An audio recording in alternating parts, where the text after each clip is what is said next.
Me llamo Luisa y durante años fui una mujer dedicada al hogar, con una vida tranquila y feliz. Estaba casada con Carlos, un hombre amable, trabajador y lleno de cariño, que siempre ponía a nuestra familia por encima de todo. Nos conocimos cuando ambos éramos jóvenes, en un evento cristiano, y desde ese momento, su bondad y su sinceridad me cautivaron. Después de 3 años de noviazgo, nos casamos en una ceremonia sencilla, rodeados de nuestros seres más cercanos. Carlos tenía un hermano menor llamado Esteban. Él era un joven tranquilo, pero algo distante, con una personalidad que contrastaba con la calidez de Carlos. Esteban solía visitarnos con frecuencia, y aunque siempre era educado y respetuoso, había algo en su actitud que me hacía sentir incómoda, algo que no lograba descifrar del todo. El nacimiento de nuestra hija Rosa fue un momento de inmensa felicidad para nosotros. Sentía que nuestra familia estaba creciendo y no podía ser más feliz. Mi esposo tenía un trabajo estable, yo me dedicaba al hogar para cuidar a la recién nacida, y mi madre venía a ayudarme cada vez que podía. Sin embargo, esa felicidad pronto se vería eclipsada por situaciones que al día de hoy, con solo recordarlo, me llena de rabia, y estoy segura que ahora que te lo platique, sentirás lo mismo. Con el paso del tiempo, mi esposo Carlos comenzó a sentirse mal. Al principio solo eran dolores de cabeza, pero pronto se convirtió en algo mucho más grave. Lo llevaba continuamente al médico para que lo revisaran, pero no encontraban nada extraño.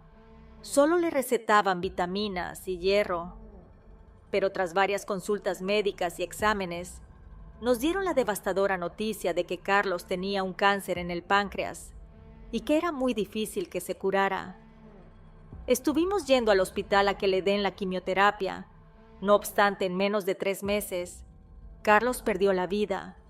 Fue un golpe devastador para mí y para Rosa. Nuestra casa, que antes estaba llena de risas y amor, ahora se sumió en un silencio profundo y doloroso.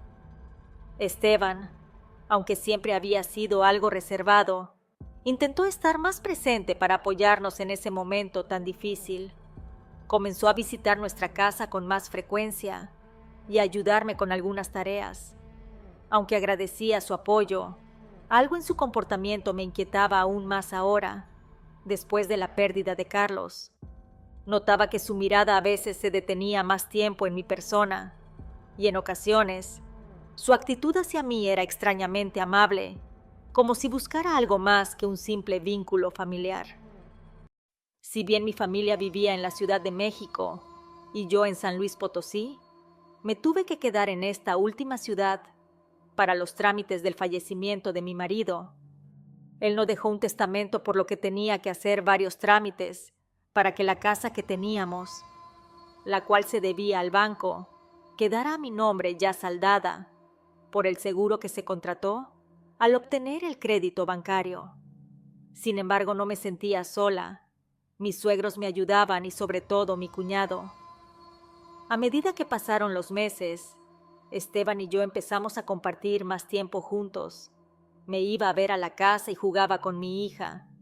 Las noches solían ser largas, por lo que se quedaba a cenar y comenzamos a tener más amistad, platicando de cosas tanto triviales como cosas importantes. Un día, en una de esas largas conversaciones, Esteban me besó. Fue un momento confuso, en el que no supe cómo reaccionar. El dolor de perder a Carlos aún estaba muy fresco en mí, pero aquel beso hizo que mi corazón olvidara por un momento tanto dolor. Aquella noche marcó el inicio de algo que jamás debía haber vivido, no porque él fuera mi cuñado, sino porque jamás sentí una atracción por su persona, y a pesar de que ahora veo que estaba manipulada, en ese momento no me pude dar cuenta. Nuestra relación, al principio oculta, pronto se volvió más visible, y con ello vinieron las críticas de familiares y amigos. No sé por qué razón, él me pidió matrimonio y yo acepté. Mi esposo había fallecido hacía pocos meses, pero estuve orillada a decir que sí, tal vez en un intento por normalizar lo que estaba ocurriendo entre nosotros. Poco después de la boda por el civil, las señales de que algo no estaba bien comenzaron a surgir. Esteban, quien al principio parecía ser tan amable y comprensivo, comenzó a mostrar una actitud posesiva. Si salía de casa sin avisarle, me reprochaba constantemente. Algo había cambiado en él. Su naturaleza ahora parecía mucho más controladora de lo que jamás había sido. Él antes era un hombre reservado y amable. Ahora, aquel buen hombre estaba desapareciendo. Un día, durante una discusión sobre algo insignificante, Esteban se puso tan agresivo que me golpeó fuertemente. No fue solo una bofetada, fue un golpe que dejó marcas en mi rostro. Esa noche la sensación de desconcierto y miedo me impulsó a salir de casa. Necesitaba alejarme del ambiente envenenado que nuestra relación había creado. Me llamó Mara, una amiga muy cercana y que conocía desde que era una adolescente. Fui a su casa con mi hija para no dejarla con Esteban. Allí, entre risas y conversaciones, sentí una pequeña desconexión de mis problemas. Era su cumpleaños, así que varias mujeres más asistieron. Una de las invitadas, una mujer llamada Laura, me llamó la atención. Su calma y su enfoque en temas espirituales eran tan diferentes a todo lo que había estado viviendo. Durante la velada, Laura sacó un mazo de cartas de tarot y comenzó a hacer lecturas para las presentes. Aunque nunca creí en esas cosas, algo en mí me empujó a observar. Vi las reacciones de quienes escuchaban atentamente sus palabras y la precisión con la que describía situaciones personales me dejó intrigada. Cuando llegó mi turno no estaba segura de querer participar, pero la insistencia de las chicas me llevó a ceder. Laura tomó mis manos y me pidió que barajeara las cartas. Al hacerlo, su rostro cambió de inmediato.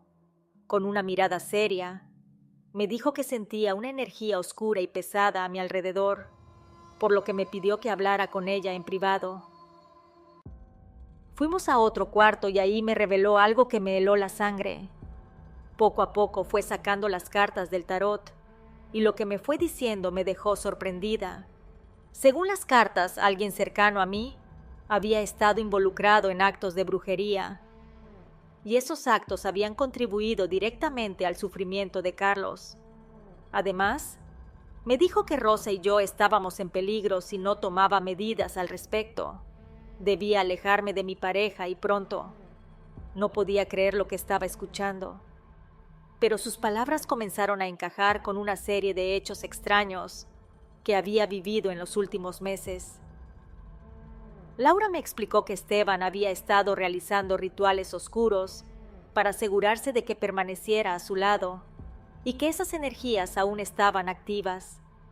Me dijo que él fue el culpable del fallecimiento de mi esposo, que con la ayuda de alguien más lograron hacerle una maldición y por eso desarrolló un cáncer muy agresivo.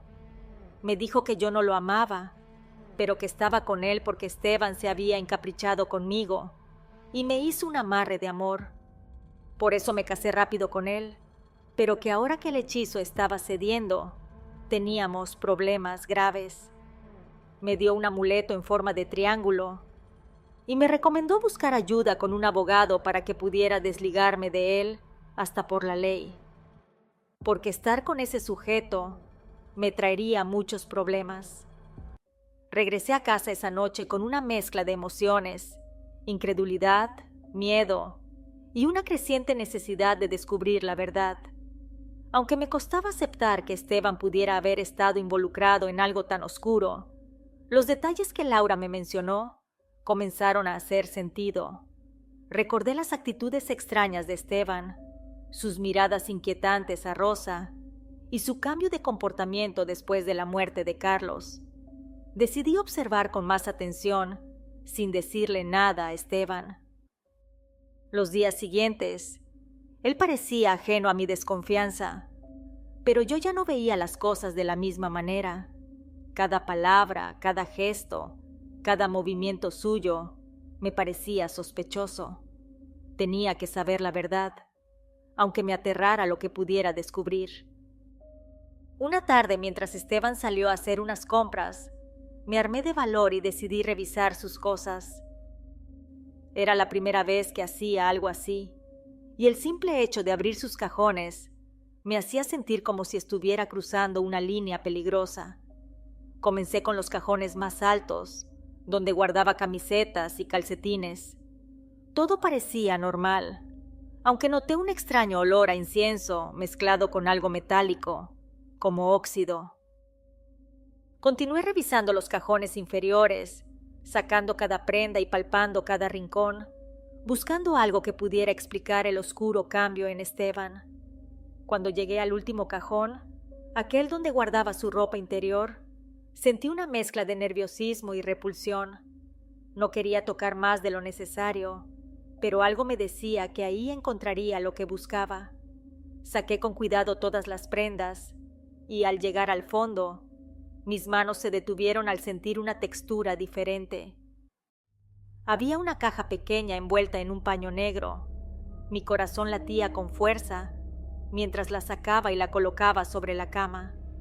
Al abrirla observé que en el interior había objetos que nunca había visto en mi vida. Una pequeña figura de madera tallada, cubierta de manchas oscuras que parecían sangre seca, el cual tenía clavado agujas oxidadas y un trozo de vela negra. También encontré un pequeño trozo de papel, en el que pude leer oraciones pidiendo la muerte de mi esposo Carlos, el cual te recuerdo que era su hermano, y líneas dedicadas a mí, diciendo que quería poseerme.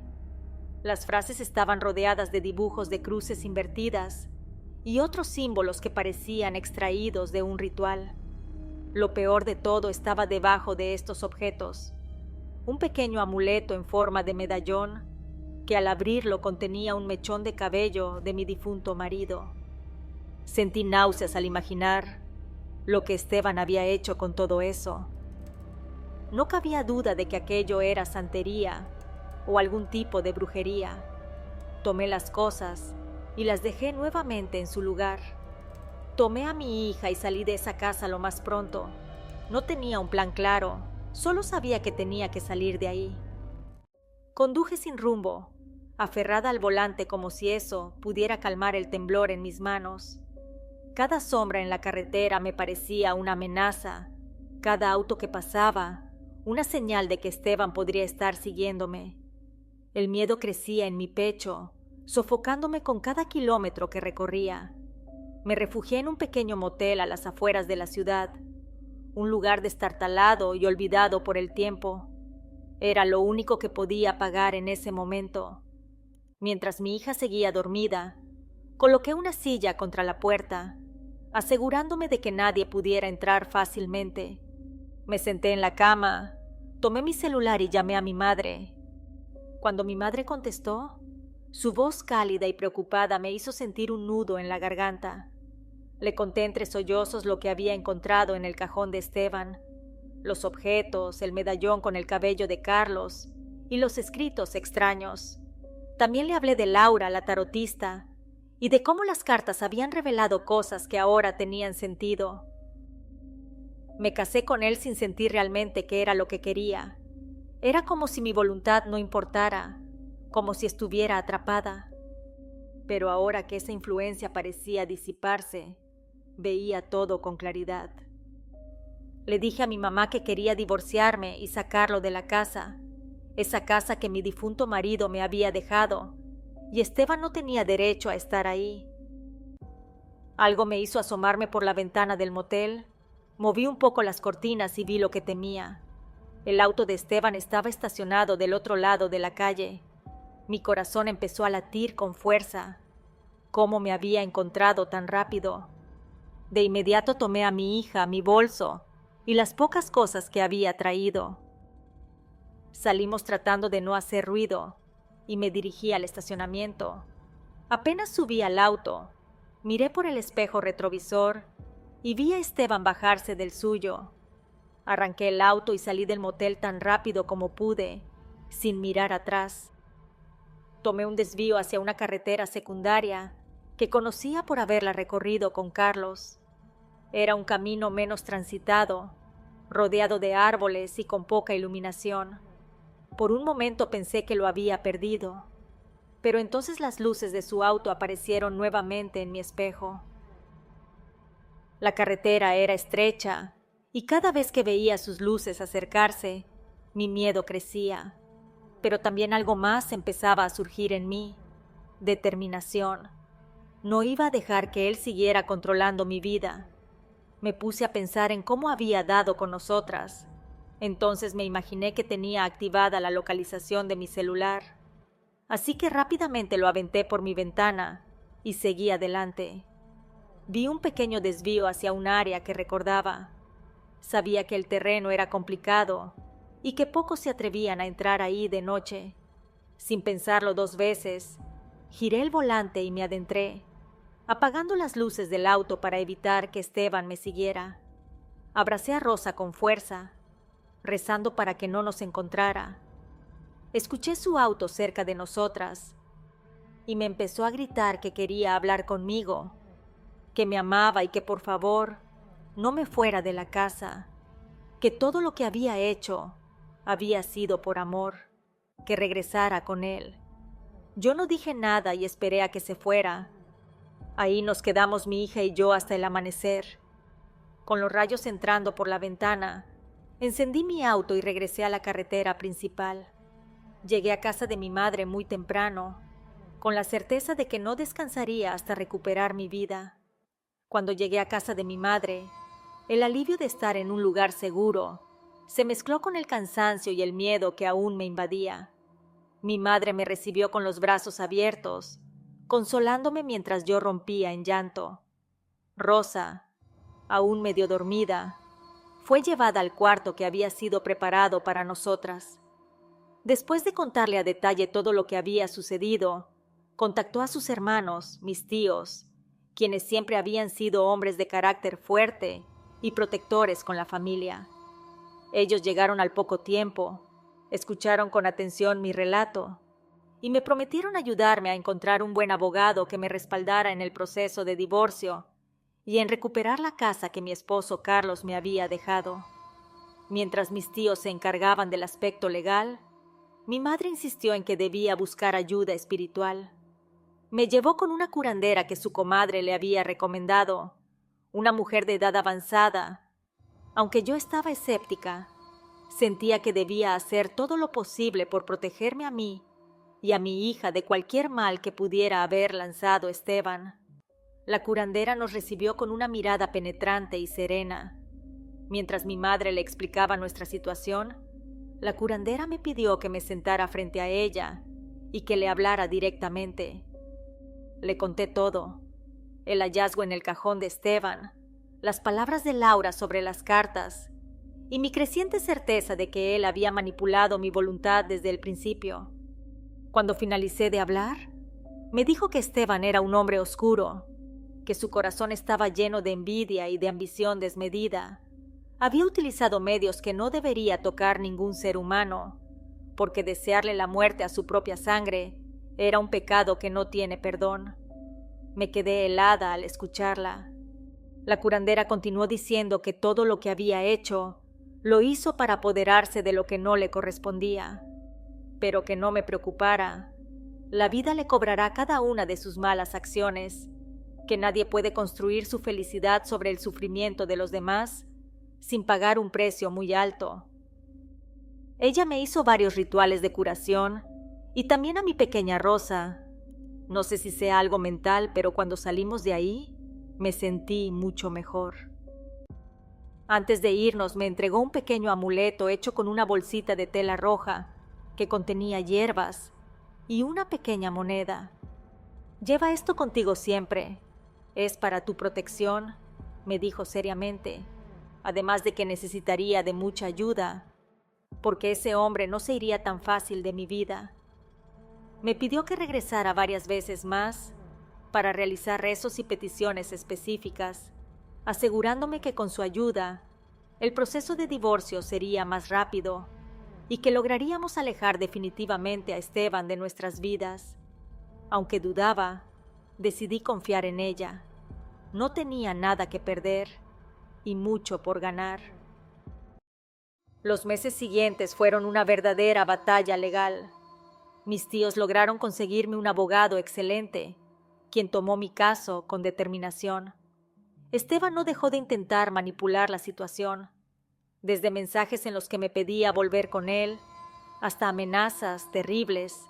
Afortunadamente, todas estas acciones fueron documentadas, lo que fortaleció mi caso en el tribunal.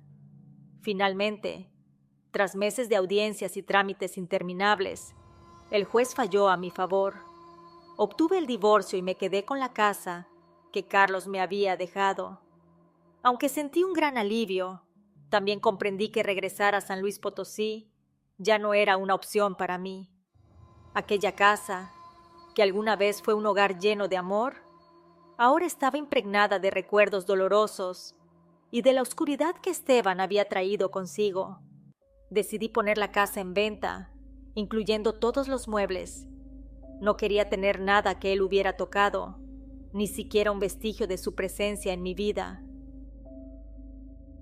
Años más tarde me enteré por conocidos que Esteban había fallecido durante un asalto. No pude evitar sentir una mezcla de emociones, alivio, tristeza y un extraño pesar. No deseaba su fallecimiento, pero su ausencia definitiva cerró un capítulo oscuro en mi vida. Hoy en día, mantengo contacto con mis suegros.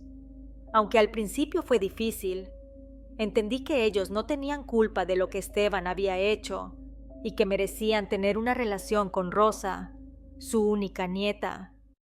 A pesar de todo, han sido buenos conmigo y siempre han mostrado un gran cariño por mi hija. Yo no me he vuelto a casar. Después de lo que viví, mi prioridad ha sido enfocarme en Rosa y en construir una vida estable para nosotras. Ahora tengo un trabajo fijo que, aunque no es lujoso, me permite mantenernos bien. Rosa ya tiene 14 años y es una adolescente fuerte, curiosa y llena de sueños. Cada día me esfuerzo por ser el mejor ejemplo para ella, para que nunca dude de su valor y que puede alcanzar las metas que se proponga. Te invito a suscribirte y darle like si te ha gustado la historia. Nos escuchamos pronto. ¿Y tú? ¿Vives con el miedo?